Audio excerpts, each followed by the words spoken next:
So everybody, it's Ruben J here at the Joint at the Hard Rock with the one and only Barrett Baber from The Voice Season 9. What was it, the second runner-up is what we're calling it? Yeah, we're calling it. You can call it whatever you want, third place. Well, you said number one winner earlier today.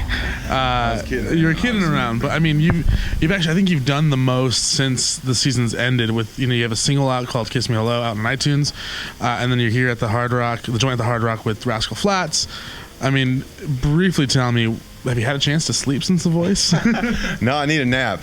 I don't know if you can see. Sometimes it looks worse than others, but you know what? I recognized really quickly right after coming off the show, that I needed to get to work and really capitalize on what a great opportunity The Voice was for me, and certainly have been rewarded for that work by getting to do residencies with Rascal Flats and the great response to the single. So I own the fact that I was on The Voice and on a reality TV singing show, and I'm really proud of my work there, but also understand that it's super important for me to kind of start establishing the fact that I'm an artist that creates music, writes music, and has really got some staying power. And so that's what that hard work's all about. So the answer to your question is no, I haven't slept. One of the things that I talked to you about is your journey on The Voice, and there was tons of people who were just saying Barrett's going to win, Barrett has to win, Barrett needs to win, and there's just as many people saying Jordan's going to win. Yeah. At what point did you come to terms with you being, I might not win this?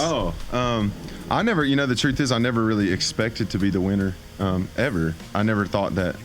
I mean, I knew that people were saying I could and that I should and that I might, and that was great, and I was very, very appreciative of that. But from the moment I heard Jordan Smith sing, I was like, okay, so here's the winner, and everybody else is kind of fighting for second place. But the truth is, man, like I've said this time and again, I really believe that the person who deserved and needed to win season 9 of The Voice won, and his name is Jordan Smith, because he really truly is an amazing vocalist. And at the end of the day, that's what the show's about. Now, I think the real race is going to be in what we all can do beyond the show. And Jordan has a single out and is working really hard with the label.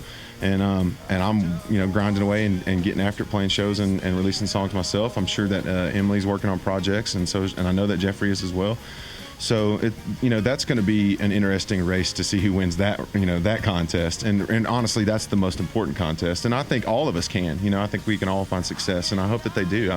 There's some of my closest friends in the world. We experience something together that very, very few people get to experience, and that's being in the top 4 on the biggest show on TV. And so I recognized pretty soon after I heard Jordan sing that he was probably going to win, and I'm glad that he did. And I'm really happy with how things turned out, and obviously things are going well for me, and it's because of the fans, and I'm excited to continue to work hard and get after it. So I mean, everyone wants to know. I mean, the single's out. When's the album going to be done? And which is funny because The Voice just ended like 6 weeks ago. Well, I was super fortunate to have recorded and released "Fallen Again," my EP, not long before I even auditioned for the show. So, that's some of my newer stuff, and by far my best stuff that I've written and recorded, and that's available so people can get that if they don't have that already. But the new record, I think we're looking. It's going to be in 2016. We're looking probably later on in the year, and it's kind of hard. It's a juggling act, and that I'm still getting used to and getting good at. I'm not all that good at it yet, but I have to figure out when I'm gonna be in Nashville and when I can record and when we can write songs. We've got a bunch of the songs kind of already cut, and so we're getting close. It'll be later this year. Don't want to say a specific date, because then if I miss it, and I probably would, I'd be in trouble with my fans. But the other thing is I am very cognizant about making sure that I'm doing right by my kids and doing right by my wife, and dedicating time to be with them. So there is no more important job in my life than being a good dad and a good husband, and so that's another thing I have to juggle. So it's a delicate act and a tightrope that I have to walk sometimes, but I'm excited to continue to record and get new stuff out. I think "Kiss Me Hello," the response to it was amazing, and I think if that's any indicator of what could happen with the record, then we're in good shape. I'm gonna try to use that line, a pickup line, at some point in the next couple of years of my life. Just kiss me hello and see what happens. It's probably a slap in the face.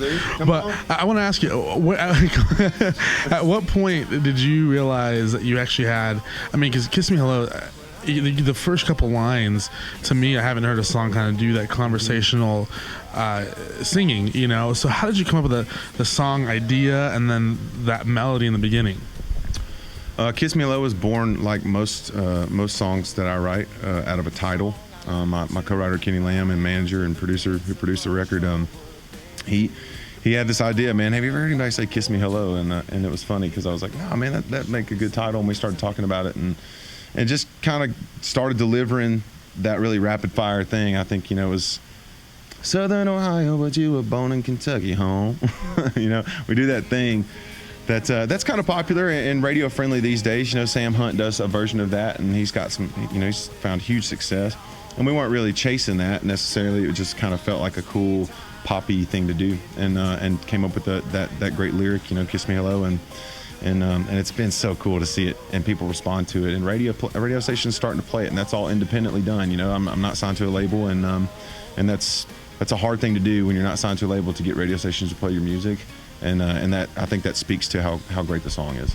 So how many songs have you have written so far for the new record? For the new record, let's see. So I've got 4 already recorded, and probably easily 7 to 10 that are already written and just need to be cut. And so it's just a matter of time and money, man. That's pretty much every business. You plan on Kickstarting? No, you know, I'm not opposed to it, but I think right now, you know, with my success and playing shows on the road, that I like to self-fund. I like to go out, and if I need to do that, I like to get investors or have somebody who's just a really passionate about music, and, you know, maybe do a deal with them instead of asking my fans. You know, my fans give me so much, and I appreciate every dime, because I know how hard it is to make a dime, and so I think for me, I'm just more of a kind of like, I'll go make the money, or we'll cut it one song at a time, we'll get it done. You know, it's not, so that's kind of my view on that. But it's not going to be an issue at all,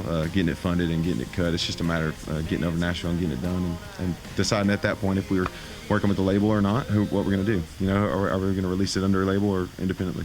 Last but not least, do you plan on doing a Barrett Baber Kiss Me Hello tour or something? Yeah, and that's kind of already happening. I've got a ton of shows booked already, and, you know, offers coming in from my booking agency. And I think right now, you know, I'm going to continue to play shows, get out and get into markets that I haven't been in before, and I'm excited to do that. I think, you know, to book an arena tour, the Kiss Me Hello Barrett Baber tour, that, you know, that would be a little much probably at this point. But I love playing small clubs and places that I've never been, and it's a really amazing feeling to get out and see people that I have zero connection with other than music and the voice, and to see them singing along to my originals.